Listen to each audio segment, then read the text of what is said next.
Yes, ready.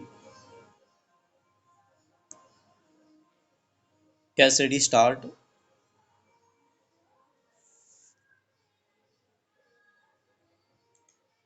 हर साल संसद में पेश होने वाली आर्थिक समीक्षा आमतौर पर इस बात का ब्यौरा होती है कि पिछले बजट में देश की अर्थव्यवस्था और अन्य मोर्चे पर सुधार के लिए जो वादे किए गए थे वे किस हद तक पूरे किए जा सके। यह इसका भी संकेत होता है कि अगले वित्त वर्ष में सरकार के आर्थिक फैसलों में किन मसलों को प्राथमिकता मिल सकती है। इस लिहाज से देखें तो वित्त मंत्री ने जो आर्थिक समीक्षा पेश की है वह देश की परिस्थितियों और अंतर्राष्ट्रीय स्तर पर खड़ी हो रही आर्थिक चुनौतियों के बीच उम्मीद जगाती है, लेकिन यह आने वाले वक्त के जोखिमों के प्रति आगाह भी करती है।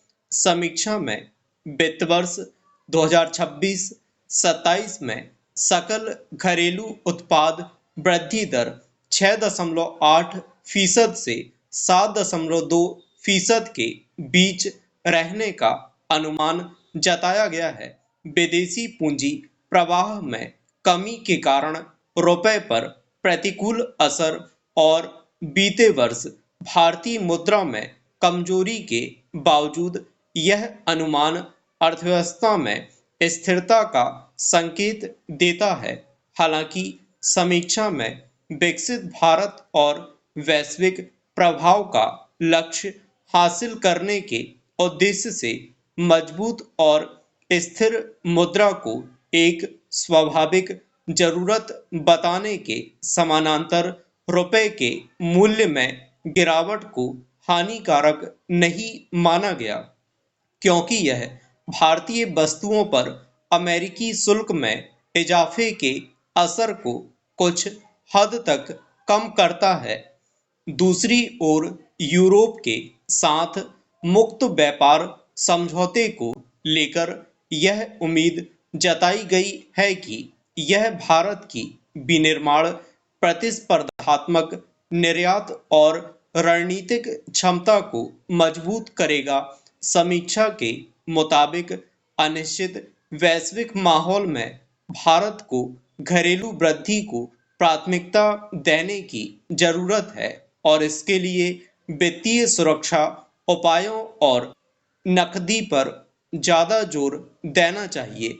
जाहिर है, वैश्विक आर्थिक मोर्चे पर तेजी से बदलते समीकरण और भू राजनीतिक परिदृश्य के मद्देनजर भारत को अपनी अर्थव्यवस्था को सुरक्षित बनाने के लिए अपने हितों के अनुकूल उपाय करने होंगे। आर्थिक समीक्षा में वैश्विक पहलकदमियों को कमजोर किए बिना दक्षता और स्वदेशी को अपनाने का आह्वान किया गया है, जो निश्चित रूप से आत्मनिर्भरता की संभावनाओं को मजबूत करेगा। कृषि क्षेत्र देश की अर्थव्यवस्था की रीढ़ रहा है।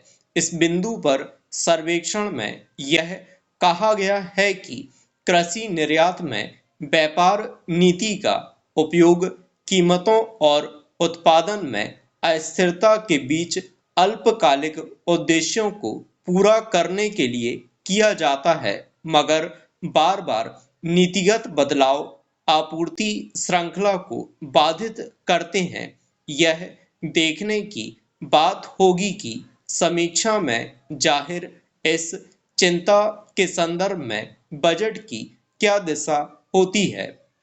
महंगाई का असर नरम रहने और अगले वर्ष भी चिंता का बड़ा कारण नहीं बनने को लेकर उम्मीद जताई गई है। समीक्षा में अस्थायी कामगारों के लिए काम से जुड़ी शर्तें नए सिरे से तय करने के उद्देश्य से नीति लाने की जरूरत पर जोर दिया गया है।